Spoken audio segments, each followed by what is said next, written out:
2021년 1월 22일 금요일, 오늘 주시는 하나님의 말씀은 신약성경 빌립보서 2장 5절로 11절까지의 말씀입니다. 말씀의 제목은 공간이란 무엇인가입니다. 지난 시간에는 시간이란 무엇인가에 대해서 말씀드린 일이 있습니다. 오늘은 이어서 공간이란 무엇인가 하는 것을 말씀을 드려보려 합니다. 공간에 대한 말씀을 드리지 않을 수 없는 것은 우리의 삶은 시간뿐만 아니라 공간을 무대로 하고 있기 때문입니다. 물론 시간이 가지고 있는 본질적이고 근본적인 의미가 있는 것은 분명하다고 하겠습니다만, 시간 속에서 이루어지는 우리의 모든 삶은 공간이라는 무대와 장이 없이는 이루어질 수 없다는 것 또한 분명하다고 하겠습니다. 그래서 이 시간과 공간을 무대로 이루어지는 우리의 모든 삶과 사건을 가리켜 우리는 역사라고 부릅니다. 다시 말하면 역사는 하나님께서 창조하신 시간과 공간, 이 두 가지가 없이는 일어날 수 없다는 것입니다. 공간에 대해서 우리가 놓쳐서는 안 되는 것이 두 가지가 있다고 하겠습니다.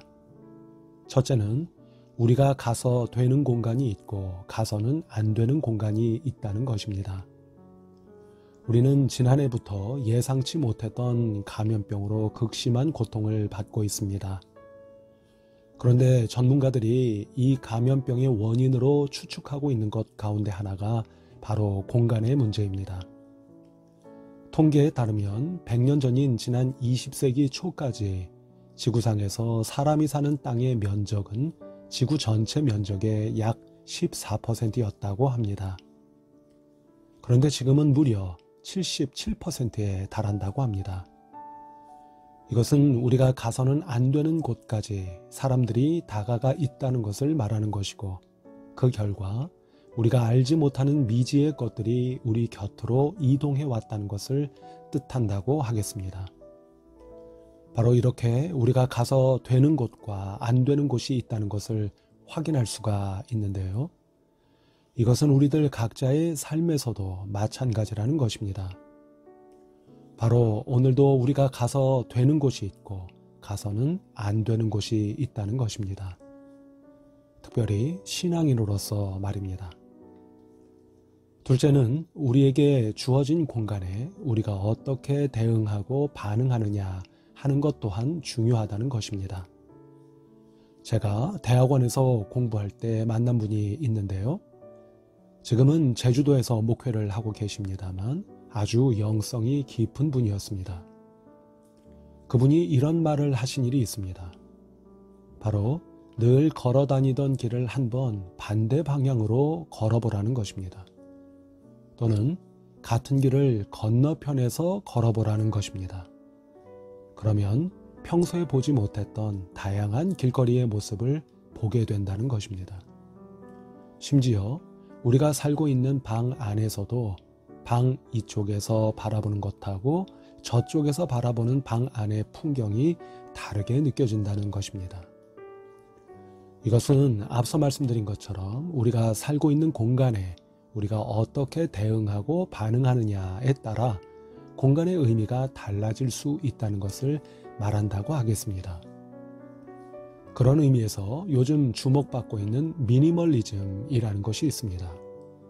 이 미니멀리즘이라는 것은 한마디로 말해서 가장 단순한 것으로 목적에 부합하는 가장 큰 효과를 거두는 것, 이렇게 말씀드릴 수 있겠습니다. 그냥 간단하게 말하면 그야말로 많이 덜어내라는 것입니다. 우리가 많이 덜어내면 덜어낼수록 우리 스스로가 자유로워지고 같은 공간에서 더 큰 공간감을 누릴 수 있게 된다는 것입니다. 그렇게 공간을 새롭게 정비해 보라는 것입니다. 오늘 빌립보서의 말씀을 보면 예수님은 본래 하나님과 동등한 분이심에도 불구하고 오히려 자기를 비우셨다고 말씀합니다. 바로 예수님이 당신 자신을 덜어내셨고 비우셨다는 것입니다. 예수님은 이렇게 당신을 비우고 덜어내셔서 그 그것도 끝까지 비우시고 덜어내셔서 마침내 십자가에서 죽으셨습니다. 그리고 그렇게 십자가에서 죽으심으로 도리어 가장 뛰어난 이름을 얻으셨고 모든 이들이 하나님께 영광을 돌릴 수 있도록 길을 열어주셨습니다. 성도 여러분, 우리는 어떻습니까? 우리의 마음은 또 어떻습니까? 바로 우리의 마음의 공간은 어떻습니까? 우리의 삶의 공간은 또 어떻습니까? 한번 우리의 마음을, 우리의 마음의 공간을, 또 우리의 삶의 공간을 마치 집을 리모델링 하듯이 한번 리모델링 해보시면 어떻겠습니까? 바꿔 말하면 우리의 마음을 덜어내십시다. 우리의 삶을 지금보다 조금 비워내십시다.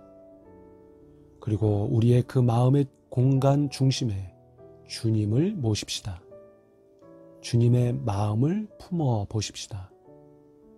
그러면 나 자신이, 그리고 더 나아가서 우리의 배우자와 자녀들이, 또 직장과 학교에서 만나는 모든 사람들이 이전과는 다르게 그리고 새롭게 보이지 않겠습니까? 오늘도 여러분을 축복합니다. 좋은 하루 되시기 바랍니다.